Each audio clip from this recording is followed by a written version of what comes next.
દેશની સીમાઓ માતાના વસ્ત્ર સમાન છે. તેનું રક્ષણ કરવું દરેક ભારતીયની ફરજ છે. ભીષ્મ પિતામહ. નમસ્કાર દર્શક મિત્રો, સરહદ ન્યૂઝ ચેનલમાં આપનું સ્વાગત છે.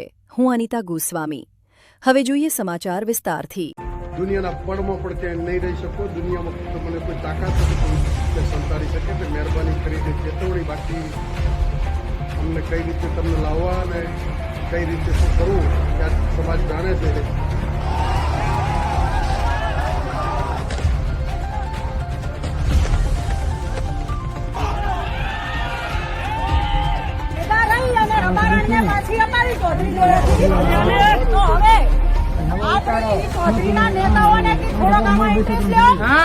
ક્યાં ગયા બંધારણથી ઉપર ખાપ પંચાયતને માનવા વાળા?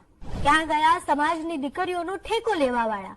ક્યાં ગયા પ્રેમ લગ્નને અહંકારનો પ્રશ્ન બનાવવા વાળા? ક્યાં ગયા સમાજને વહેંચવા વાળા લોકો? ક્યાં ગયા દીકરી પાછી લાવ્યા કહી અને અભિનંદન આપવા વાળા લોકો? જ્યારે જ્યારે દેશના બંધારણની વિરુદ્ધ વાતો થાય, જ્યારે સામાન્ય માણસના સામાન્ય હકોનું હનન થાય, ત્યારે શરૂઆત ભલે બધું જ સારું લાગે, એવું લાગે કે બધું સારું થઈ ગયું છે. એ બે જાતિઓ વચ્ચેના અહમના ટકરાવની શરૂઆત થઈ જાય છે.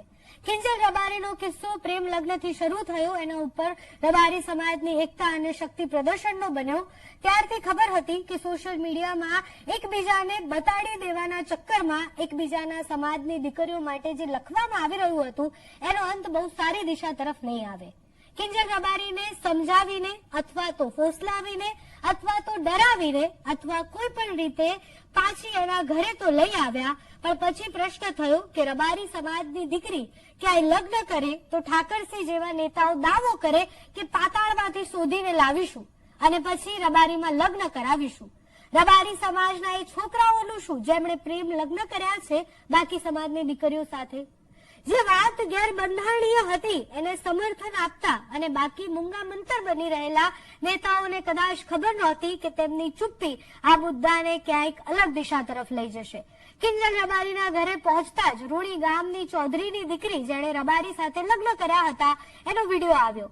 ખેડાની પટેલની દીકરી અને એમના પરિવાર એકદમ નાની ઉંમરની 18 વર્ષ પૂરા થવાની રાહ જોઈને બેઠા હતા. એટલી નાજુક ઉંમરમાં ઘરેથી નીકળી ગઈ. એની માતાનો વિડીયો પણ આવ્યો સામે કે મને પણ મારી દીકરી પાછી જોઈએ છે અને વાત પ્રતિષ્ઠા સુધી પહોંચી. ચૌધરી સમાજ એક થઈ અને રૂણી ગામ ગયો, દીકરી પાછી આપો. આમને સામને સંઘર્ષ થયું. બંધારણ તો પહેલેથી બાજુ પર મુકાઈ જ ગયું હતું, હવે કાયદો અને વ્યવસ્થા પણ બાજુ પર મુકાઈ ગયા છે. એટલી મારમમારી, ગાડીઓની તોડફોડ અને એ ગામ પર પોલીસ છાવણીમાં ફેરવાઈ ગયા. એ છોકરી જેના લગ્નને ખાસો સમય થયો છે, બાળક આવી ગયું છે, એ પોતાના પતિ અને બાળકો સાથે વિડીયો બનાવીને વિનંતી કરે છે કે મારો માળો ન વિખેરો. પણ હવે આ પ્રશ્ન લાગણીઓમાં નહીં અહંકારનો બની ગયો છે. કોઈ સમાજને કોઈ સંદેશ એટલે આપી શકાય એમ નથી, કેમ કે કિંજલ રબારીના કિસ્સામાં બંધારણના લીરે લીરા ઉઠતા જોયા, તમાશો જોયો. કિંજલ રબારીએ વિવાદની વચ્ચે બીજો વિડીયો બનાવીને અપીલ કરી શંકર ચૌધરી અને હર્ષ સંઘવીને, અને જો એ વાત સમાજ અને વોટ બેંકની આવે તો ભલભલા નેતા ચૂપ રહેવાનું પસંદ કરે છે.